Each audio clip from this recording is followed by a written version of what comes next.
is Real Life with Susan Harf. Hi everyone, I'm Rose Martin, and thanks for joining me for advice and tips on how we might live our very best life. Let's see what's on her mind today. Hi Susan. Hi Rose, happy to see you. I'm happy to see you. So what are you thinking about? What I'm thinking about today is when people say, it's not me, it's you. You need to change, not me. Love this topic. How come you love it so much? Because I find myself there way too often. As we all do. I find myself way too often. What I find is that nobody ever changed as a result of having a finger pointed at them. I don't believe that's the best way to get somebody to change, and I've tried it, so I know. When you point a finger at somebody, it's like you're auditioning them, and nobody does their best work in an audition, let's face it.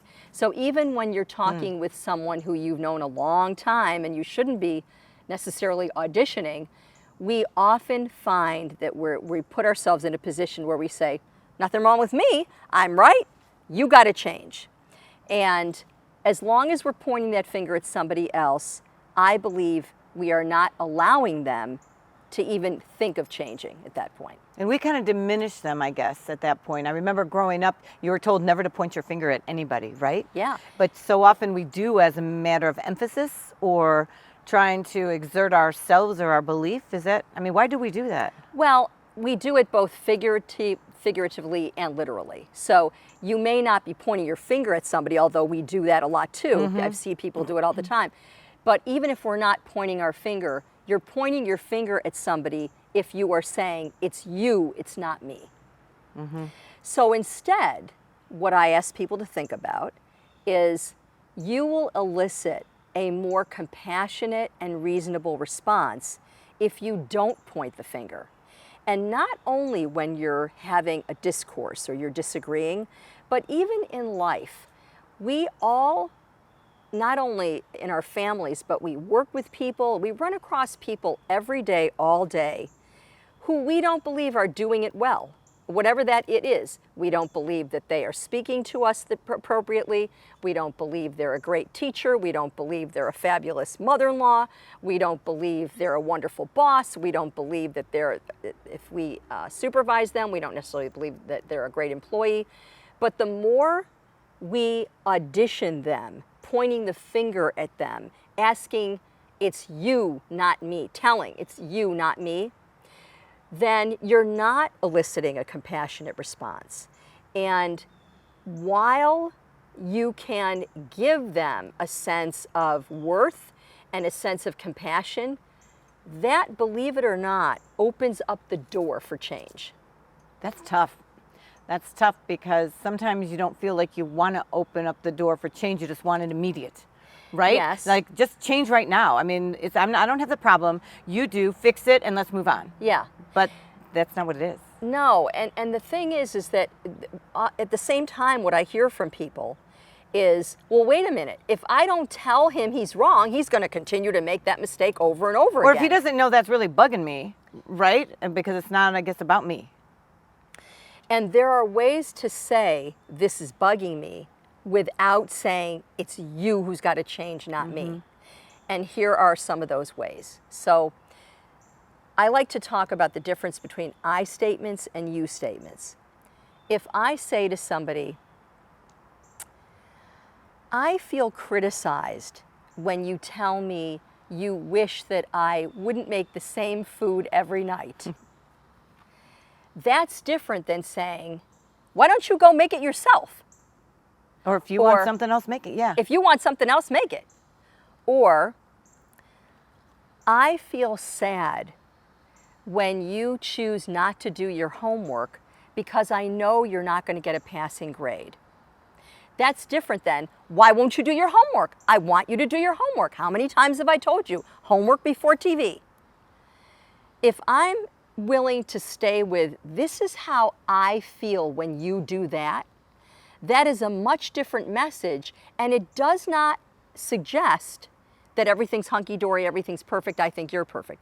Too often, people are unwilling to say how they feel in a compassionate way, because they honestly believe unless they critique or criticize or say it in a you got to change way, that the person's not going to change.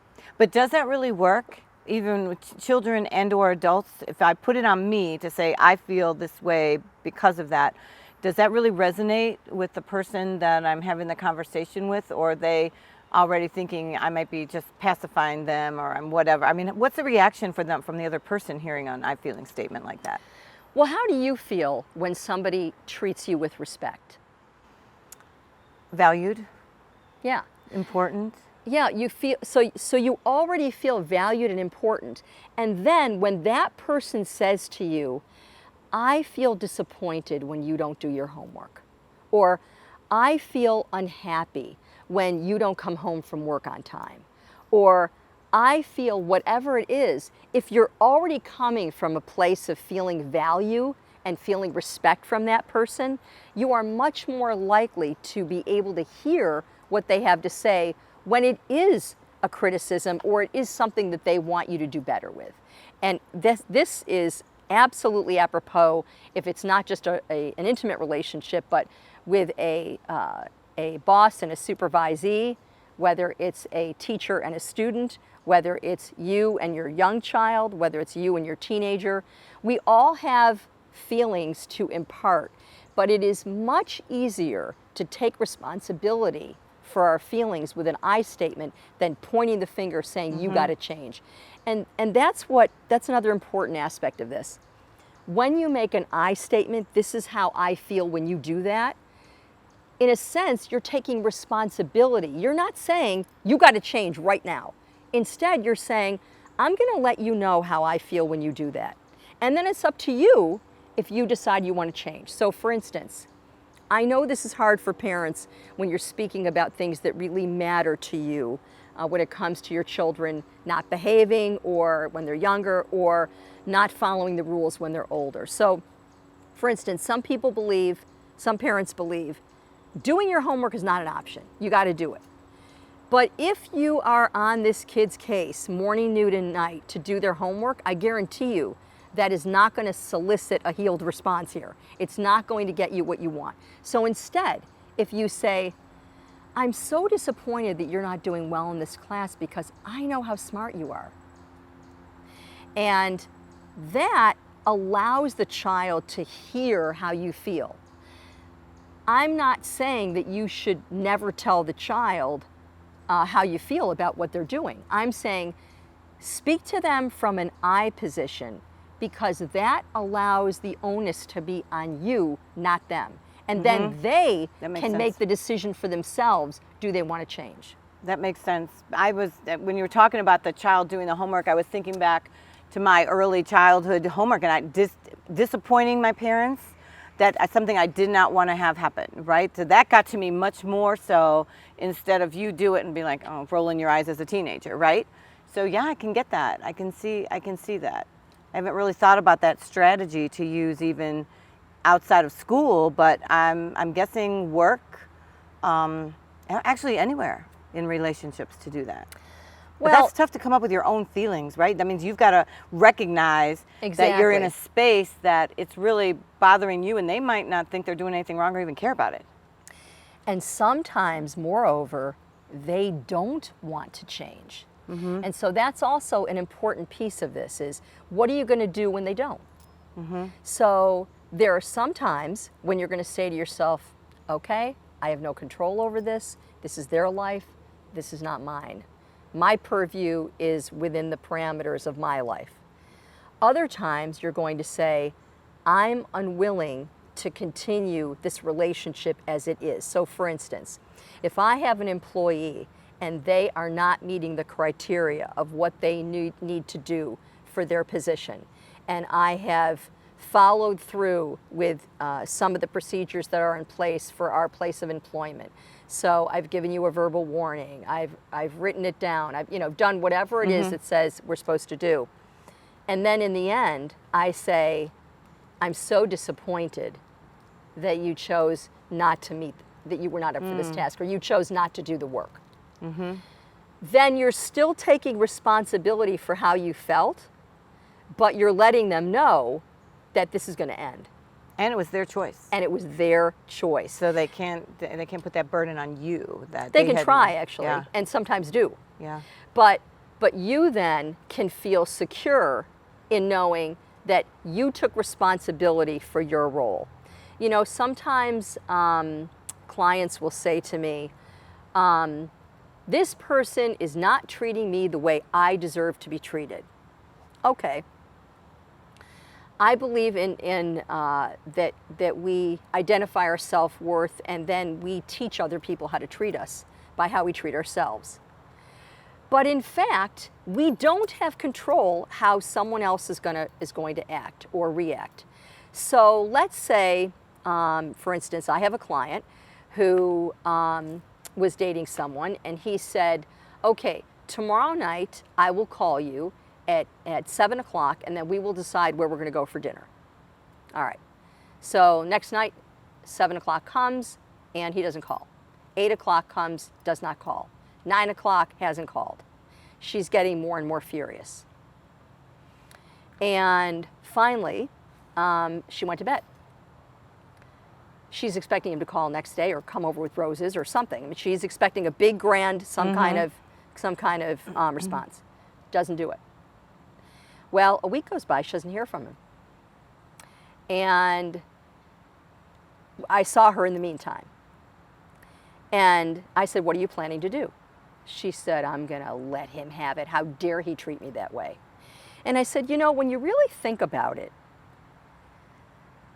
his behavior is not treating you anyway. He may have forgotten. Something may have come up, and granted, he should have let you know that.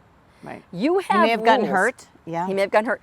You have rules for what you want someone to do when they are in a relationship with you.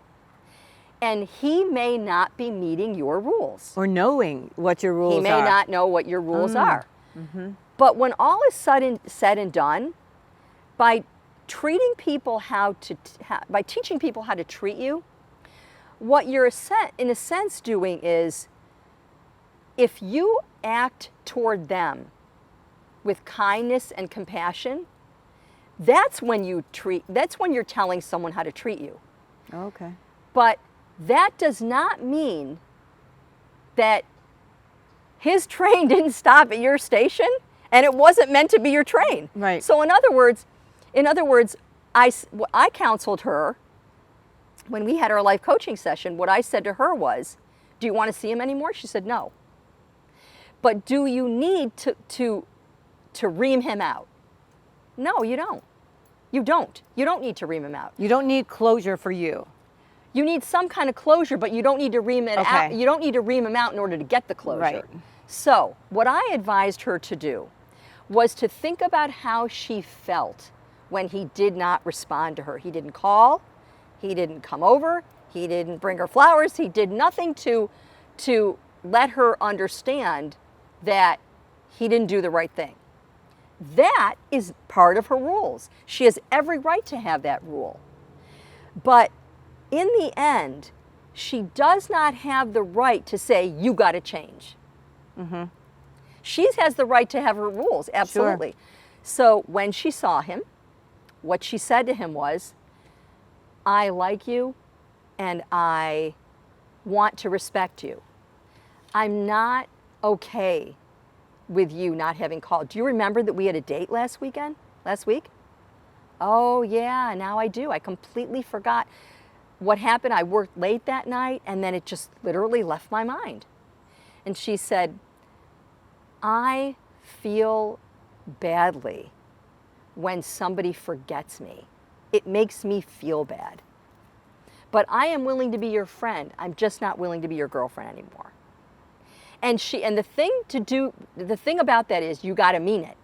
Right. I'm thinking about that. Like, whoa, where did she Don't go? say it. Where did she go? Did she go back and? Don't say it if you don't mean it. Or would you have told her, why don't you call and see what happened, besides letting a week go by and then being angry and upset and wondering?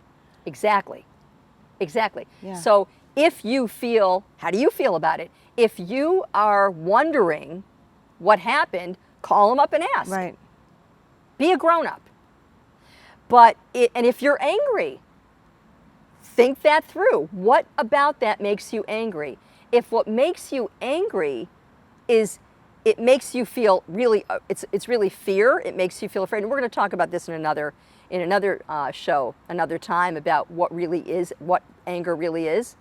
But however you feel, be willing to put that out in a way other than you got to change. Because what really has to happen is you need to follow your own rules, and it's okay if he is that way. It's okay if he really and truly forgot. It may not be okay with you if he does it all the time, or if this is a pattern, if this is something that you don't want to be a part of. You have every right to not be part of that. So is it pattern. okay for me to change my rules? It's okay for you to change your rules until they become self-effacing, until you're changing your rules and only for the better of the other person and not you. That's an important point. Then you're being passive. And we'll talk another time about passivity versus assertion and aggressiveness, because those are very different things. So in order to do it's not me, it's you, first own your feelings and be able to say it in a statement, and then know where you are first, and the other person, it may or may not be of impact. You are a great life coach, Rose. Oh, Susan, thank you so much to Susan. We learned a lot about what to do today. If you want to know more about Susan, to contact her or suggest a topic, please reach out at reallife@blueridgepbs.org. And until next time, let's go live our best lives.